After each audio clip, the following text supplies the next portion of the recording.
Hello ನಮಸ್ಕಾರ, welcome back to my YouTube channel. ನಾನು ನಿಮ್ಮ ಸಲುವಾಗಿ ಚೈತ್ರ. ನಾನು ಚೆನ್ನಾಗಿದ್ದೀನಿ, ನೀವು ಚೆನ್ನಾಗಿದ್ದೀರ ಅಂತ ಭಾವಿಸ್ತೀನಿ. ನಾನಿವತ್ತು ವೀಡಿಯೋ ಮಾಡ್ತಿರೋ ಕಾರಣ ದೊಡ್ಡಪತ್ರೆಯಲ್ಲಿ ಚಿಕ್ಕ ಮಕ್ಕಳಿಗೆ ಶೀತ ನೆಗಡಿನ ಹೋಗ್ಸೋದು ಹೇಗೆ ಅಂತ. ಇಲ್ಲಿ ನೋಡಿ, ನಾನು ಆಂಧ್ರದಲ್ಲಿ ತರಿಸ್ಕೊಂಡಿದ್ದೆ ದೊಡ್ಡಪತ್ರೆನ. ಒಂದು 5 ಎಲೆಗಳನ್ನ ತೊಗೊಳ್ಳಿ. 5 ಎಲೆಗಳನ್ನ ತೊಗೊಂಡು ಅದನ್ನು ನೀಟಾಗಿ ವಾಶ್ ಮಾಡ್ಕೊಳ್ಳಿ. ಈ ಥರ ಬೌಲಿಗೆ ಹಾಕ್ಬಿಟ್ಟು ನೀಟಾಗಿ ವಾಶ್ ಮಾಡಿ, ಅದರಲ್ಲಿ ಧೂಳಿರ್ಬೋದು, ಇಲ್ಲಾಂದರೆ ಏನಾದರೂ ತಿಂದಿರ್ಬೋದು, ಅದರಿಂದ ನೀಟಾಗಿ ವಾಶ್ ಮಾಡಿಕೊಂಡು ಒಂದು ತವಾನ ಬಿಸಿ ಮಾಡ್ಕೊಳ್ಳೋಕೆ ಇಟ್ಕೊಳ್ಳಿ. ಈ ಥರ ಕೈಯಲ್ಲಿ ಕೊಡ್ವಿ ನೀಟಾಗಿ ಡ್ರೈ ಆಗೋ ಥರ ಇಟ್ಕೊಳ್ಳಿ. ಅದಾದಮೇಲೆ ಒಂದು ತವ ಅಥವಾ ಬಾಣಲಿಲಾದರೂ ಬಿಸಿ ಮಾಡ್ಕೋಬೋದು.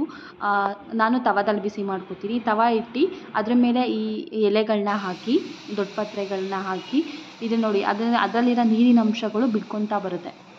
ಒಂದು 2 ಮಿನಿಟ್ಸ್ ಬಿಟ್ಟರೆ ಸಾಕು, ಅದರಲ್ಲಿರೋ ನೀರಿನಂಶ ಬಿಡುತ್ತೆ. ನೀರಿನಂಶ ನೋಡಿ ಯಾವ ಥರ ಬಿಡ್ತಿದೆ ಅಂತ.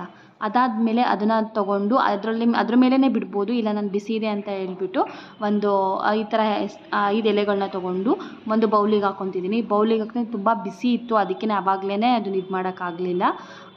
ನೋಡಿ ಎಷ್ಟು ಚೆನ್ನಾಗಿ ನೀರಿನಂಶ ಬಿಟ್ಕೊಂಡಿದೆ ಅದ್ರದ್ದು.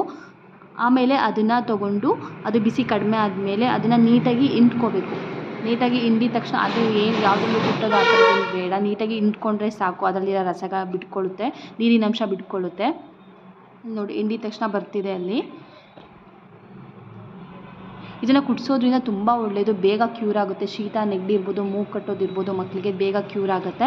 ಇದನ್ನು ಹಾಗೆ ಕೊಡೋದು ಬೇಡ. 6 ಮಂತ್ಸ್ ಒಳಗಿನ ಮಕ್ಕಳಾದರೆ ನೀವು ಫೀಡ್ ಮಾಡ್ತಿದ್ದೀರಾ, ಇವಾಗ ಎದೆ ಹಾಲು ಕುಡಿಸ್ತಿದ್ದೀರಾ ಅಂದರೆ ಇದ್ರ ಜೊತೆಗೆ ಸ್ವಲ್ಪ ಎದೆ ಹಾಲನ್ನ ಮಿಕ್ಸ್ ಮಾಡಿ ಕುಡಿಸ್ಬೋದು.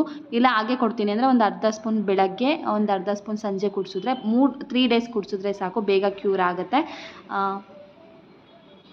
ನೋಡಿ, 1 ಸ್ಪೂನ್ ಬಂದಿದೆ, ಒಂದು 5 ಎಸ್ಲು ತೊಗೊಂಡೆ. Thank you.